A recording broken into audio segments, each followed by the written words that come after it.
అమ్మగారు ఆవు పాలు తెచ్చిన. ఆ పాలక్కడ రగలేసి నువ్వు తగలడు. ఒకసారి సుబ్బి, ఇక్కడేవో ఇంగ్లీష్ ముక్కలు ఏడ్చాయి కానీ కాస్త చదివి చెప్పు. నాకేం వచ్చు అమ్మగారు. ఈ మధ్య నేర్చుకుంటున్నానని చెబుతావు కదే. ఆడు చెత్తపోతుంటేను 4 ముక్కలు గిలుకుతుండాలండి. ఆ 4 ముక్కలు 2 ముక్కలు ఉన్నాయేమో చూడు.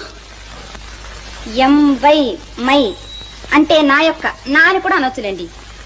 DEAR డీర్ అంటే దుప్పండి. జింకలో లేడు దుప్పులు ఉండవండి, ఆ దుప్పి. దుప్పే? నీ మొహం ఎవరైనా నా దుప్పి అని రాసుకుంటారే?